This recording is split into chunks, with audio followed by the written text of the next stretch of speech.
अस्सलाम वालेकुम। आज मैं आपको कंप्यूटर क्या चीज़ है, कंप्यूटर कैसे काम करता है, कंप्यूटर सिस्टम क्या होती है, कंप्यूटर के हवाले से चंद एक बेसिक मालूमात आपके साथ शेयर करने लगा हूँ। तो सबसे पहले इस वक्त जो साइंस और टेक्नोलॉजी का दौर है, कंप्यूटर के बगैर कोई काम ऐसा नहीं है जो किसी फील्ड में जहाँ कंप्यूटर यूज़ ना हो रहे हो। तो ये एक इंतहाई अमेजिंग इन्वेंशन है। तो इस हवाले से सबसे पहले अगर आपको बताऊं तो कंप्यूटर की जो मुख्तसर डेफिनेशन है, an electronic device use to process data, यानी कंप्यूटर बज़ाते ख़ुद ये कोई ऐसा इंस्ट्रूमेंट नहीं है कि ये अपनी तरफ से काम करे, बल्कि ये हमारी तरफ से जो हम उसको एडवाइस देंगे, जो डेटा देंगे, जो इन्फॉर्मेशन देंगे, उस डेटा को ये प्रोसेस करते हैं। यानी एक ऐसा इलेक्ट्रॉनिक डिवाइस है जो डेटा को प्रोसेस करके आपके अपने इंस्ट्रक्शन के मुताबिक काम करते हैं। तो कंप्यूटर, जहाँ तक सिस्टम की बात करते हैं, तो कंप्यूटर सिस्टम में 4 बेसिक एलिमेंट्स हैं। सबसे पहले हार्डवेयर यानी फिज़िकल पार्ट ऑफ कंप्यूटर, जो भी मतलब माउस हो, एलसीडी हो, सीपीयू हो, या कंप्यूटर से जुड़े हुए जो भी इंस्ट्रूमेंट, जो फिज़िकल पार्ट, इन सब को हार्डवेयर कहलाता है। बाकी इसके अंदर जो सॉफ्टवेयर होते हैं, इंस्ट्रक्शंस होते हैं जिसके ज़रिए आपने काम कराना होते हैं। ज़ाहिर है अब कंप्यूटर मुख्तलिफ़ जगहों पे मुख्तलिफ़ अंदाज में यूज़ होता है। ये किसी मेडिकल स्टोर में भी यूज़ हो सकते हैं, ये कहीं जाके किसी फैक्ट्री में भी यूज़ हो सकते हैं, ये किसी बैंक में भी यूज़ होंगे। तो हर एक के लिए अलग अलग इंस्ट्रक्शंस होती हैं, अलग अलग डेटा स्टोर करने, प्रोसेस करने के तरीके होते हैं। तो जो इंस्ट्रक्शंस जिसके ज़रिए हमने कंप्यूटर से काम लेना है, वो सब सॉफ्टवेयर कहलाता है। इसके अलावा जो डेटा है, जो रॉ फैक्ट है, जो कंप्यूटर को हम प्रोसेस करने के लिए देते हैं, जो इन्फॉर्मेशन, जो मटेरियल, जो हमने हमारे जिस मकसद के लिए हम इसको इस्तेमाल में ला रहे हैं, वो सारे मवाद, सारी मालूमात, सारी इन्फॉर्मेशन डेटा कहलाता है। बाकी जो चौथी अहम चीज़ जो पीपल है, यूज़र हैं, जिन्होंने डेटा को प्रोसेस करके सॉफ्टवेयर के थ्रू, हार्डवेयर के ज़रिए आपने प्रोसेस करके अपने मकसद के लिए यूज़ करना है। तो ये बेसिकली 4 चीज़ें, हार्डवेयर, सॉफ्टवेयर, डेटा और यूज़र, ये 4 बेसिक एलिमेंट्स होती हैं।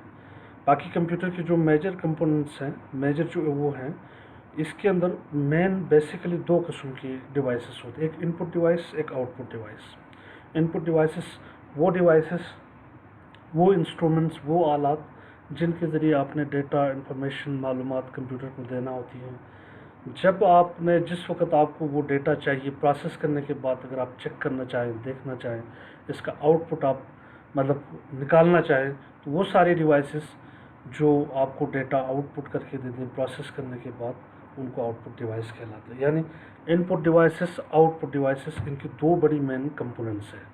बाकी ज़ाहिर है फिर ये बहुत सारे इसके इनपुट आउटपुट डिवाइसेस वो सीपीयू के अंदर लगा हुआ होते हैं, जिसको सेंट्रल प्रोसेसिंग यूनिट कहलाता है। इसके अंदर मेमोरीज होते हैं, मुख्तलिफ़ किस्म की पावर सप्लाईज हैं, और मुख्तलिफ़ किस्म के डिवाइसेस हैं वो जो वहाँ पे सीपीयू के अंदर लगा हुआ होते हैं, इसलिए उसको सेंट्रल प्रोसेसिंग यूनिट कहलाते हैं।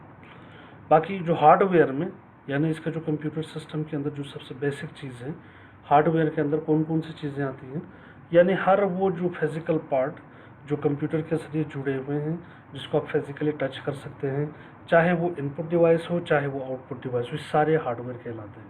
अभी स्पीकर है, स्क्रीन है, मॉनिटर है, माउस है, कीबोर्ड है, प्रिंटर है, जो भी डिवाइस इस कंप्यूटर सिस्टम के साथ जुड़े हुए हैं, ये सारे हार्डवेयर कहलाता है। और हार्डवेयर के जो बाहर से आप फिज़िकली टच कर सकते हैं, इसके अलावा इसके सीपीयू के अंदर, और इसके अलावा माउस के अंदर, इसके अलावा आप देखें तो फिर ये एलसीडी के अंदर भी बहुत सारे इस तरह के डिवाइसेस लगे हुए होते हैं। तो ये सारी चीज़ें भी, चाहे रैम हो, मतलब पावर सप्लाई हो, सीडी रोम हो, और मुख्तलिफ़ किस्म की जो दूसरी डिवाइस मदरबोर्ड के साथ जुड़े हुए हैं, ये सारे भी हार्डवेयर कहलाता है। बाकी hardware any part of computer you can touch, processor, memory, input output device, storage device, ये सारी चीज़ें, यानी कोई भी कंप्यूटर का जो ऐसा इंस्ट्रूमेंट, ऐसा पार्ट जिसको आप फिज़िकली टच कर सकते हैं, इसमें प्रोसेसर है, मेमोरी है, इनपुट आउटपुट डिवाइस जो मैंने आपको पहले बताया, इसके अलावा स्टोरेज डिवाइसेस है, या दूसरे जो हेल्पिंग डिवाइसेस है। फ़र्ज़ करें मैं अगर किसी ऑफिस में काम करता हूँ, वहाँ पे तो सारी चीज़ें मैंने स्कैनर से स्कैन करना हो, प्रिंटर से प्रिंट लेना हो, या किसी कैमरे के साथ थ्रू मैंने मतलब मॉनिटरिंग करना हो, ये सारी चीज़ें जो कंप्यूटर के साथ जुड़े हुए ये कंप्यूटर हार्डवेयर कहलाता है। बाकी यहाँ पे आपको some type of hardware device दिखाया हुआ है। अब ये मेमोरी है मदरबोर्ड के अंदर, सीपीयू के अंदर लगा हुआ है। इसके अलावा जो प्रोसेसर हैं, बहुत सारे डेटा, बहुत सारे इन्फॉर्मेशन, बहुत सारी मालूमात, बहुत सारे डिवाइस के ज़रिए जहाँ प्रोसेस होना है वो प्रोसेसर लगा होता है। इसमें दो मेन कस्म जो आपको मैंने बताया था, इनपुट डिवाइसेस, आउटपुट डिवाइस। अगर प्रिंटर लगा हुआ है जिसके ज़रिए आपने डेटा आउट करना है तो उसको आउटपुट डिवाइस कहलाएंगे, ठीक है। अगर कोई आपके साथ स्कैनर लगा हुआ है, बारकोड रीडर लगा हुआ है, या कोई यूएसबी लगा हुआ है, या कोई स्पीकर है, या कीबोर्ड, माउस वगैरह, ये सारे इनपुट डिवाइस होती हैं। तो hardware type of the company, hardware model dynamic instruction rendering, यानी इनपुट डिवाइसेस के ज़रिए। इनपुट डिवाइस में कौन कौन से आते हैं, चंद एक मिसालें, mouse, keyboard, data tablet, haptic glove, tracker, joystick. इनके ज़रिए डेटा आपने इन करना है कंप्यूटर के अंदर, सीपीयू के अंदर। अब सीपीयू के अंदर मेमोरी होते हैं, मेमोरी के भी दो अक़साम होते हैं। इन मेमोरी के ज़रिए डेटा को सेफ रखा जाता है, प्रोसेस किया जाता है। इसके बाद जो डिस्प्ले होती है बाहर, डिस्प्ले कौन कौन से डिवाइस के ज़रिए, CRT यानी कैथोड रे ट्यूब मॉनिटर, जो पुराने ज़माने में, आजकल तो इसका मतलब इस्तेमाल ख़त्म हो गया है। इसके अलावा film recorder, video maker, plotter, printer के ज़रिए जो डेटा आपने आउटपुट करके आपने लेना होते हैं, देखना होते हैं, चेक करना होते हैं, तो ये सारी चीज़ें हार्डवेयर कहलाता है। ऑल इंफॉर्मेशन, ऑल डेटा, जिसको आपने इनपुट डिवाइसेस के ज़रिए कंप्यूटर के अंदर इंसर्ट करने के बाद, जब जिस वक्त आपको ज़रूरत पेश आए, आप इसका डिस्प्ले देखना चाहें, लेना चाहें, इंफॉर्मेशन तक आप एक्सेस करना चाहें, तो जितने डिवाइसेस जो आउटपुट डिवाइस कहा जाता है, जिसमें प्रिंटर है, स्पीकर है, वीडियो मेकर है, फिल्म रिकॉर्डर है, या दूसरे कोई भी डिवाइस हो सकते हैं, इंस्ट्रूमेंट हो सकते हैं जिसके ज़रिए आपने आउटपुट करना, ये सारे हार्डवेयर में होते हैं। यानी कंप्यूटर सिस्टम के अंदर 4 बेसिक एलिमेंट। सबसे पहले चीज़ हार्डवेयर, इसके बाद दूसरा सॉफ्टवेयर, इसके बाद तीसरा, इसके बाद जो डेटा है, इसके बाद चौथा एलिमेंट यूज़र है।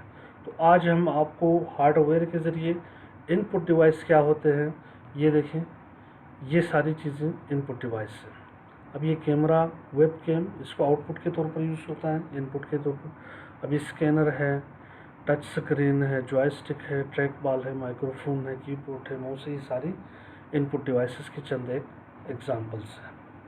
बाकी ये आउटपुट है, वेब कैम, इसको आप आउटपुट इनपुट दोनों के लिए यूज़ किया जाता है। इस तरह यूएसबी आप इनपुट आउटपुट दोनों के लिए यूज़ किया जा सकता है, ठीक है। बाकी जो माइक्रोफोन है, प्रिंटर है, LCD है, ये सारी चीज़ें आउटपुट डिवाइस की चंद एक मिसालें हैं। इसके अलावा इसके अंदर प्रोसेसर लगा होता है। प्रोसेसर की भी कोई दो मेन किस्में होते हैं।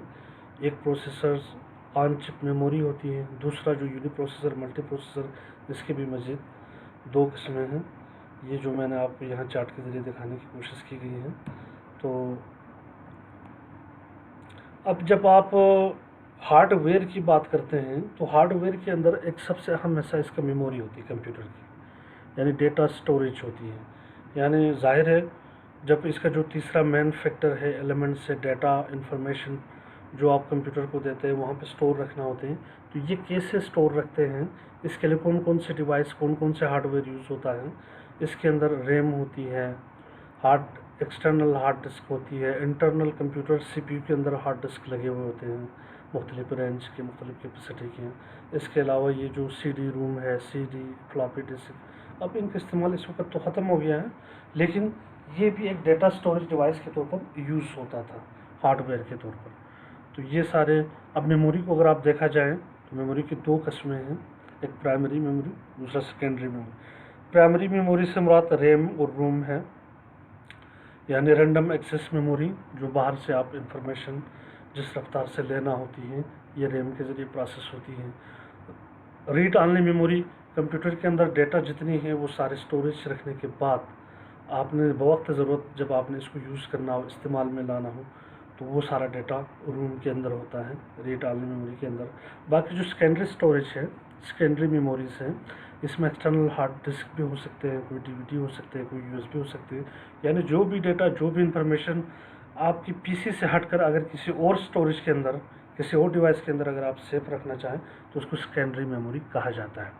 बाकी रैम और रोम के अंदर क्या फ़र्क है? रैम सबसे अहम जो फ़र्क है, टेम्परेरी स्टोरेज है रैम, जब तक आप इंफॉर्मेशन कहीं से ले आ रहे हो तब तक के लिए रैम है। अब ये जो रोम के अंदर इसको परमानेंट स्टोर होना है। दूसरा, ये स्टोर डेटा इन एमबीज होता है। रोम के अंदर ज़ाहिर है बहुत सारा डेटा आपने रखना होता है, तो डेटा की ज़्यादा तादाद जीबीज़ में स्टोर होती है। इस तरह ये वोलेटाइल है रैम, यानी चेंजेबल है। रोम नॉन चेंजेबल है, ये भी चेंज कर सकते हैं, लेकिन अमूमन ये नॉन वोलेटाइल है। यानी कि अगर आप एक पीसी शुरू में ले रहे हैं 500 जीबी का या 800 या 1 टीबी का या 250 जीबी का, अगर आप कोई रोम हार्ड डिस्क ले रहे हैं तो अमूमन ये परमानेंटली लगा हुआ होता है। इसके अलावा RAM use it in normal operation के लिए यूज़ होता है। बाकी जो रोम होते हैं स्टार्टअप प्रोसेस ऑफ कंप्यूटर के लिए यूज़ होता है। बाकी जो रैम के अंदर डेटा थोड़ा प्रोसेस तेज़ होता है, लेकिन रोम के अंदर थोड़ा स्लो होता है। आज की इस कंप्यूटर क्या होता है इसके हवाले से जितने जो मैंने थोड़ा सा बेसिक इंफॉर्मेशन, खासकर कंप्यूटर की जो हार्डवेयर, कंप्यूटर का जो बेसिक पार्ट है, एलिमेंट है, तो इसके हवाले से आपको मालूमात देने की कोशिश की है। इंशाल्लाह नेक्स्ट किसी क्लिप में आपको सॉफ्टवेयर के बारे में डिटेल से बताऊंगा। इसके बाद डेटा क्या होता है, यूज़र इसको कैसे यूज़ कर सकते हैं, इसके बारे में भी एक लेक्चर होगा। तो थैंक यू वेरी मच।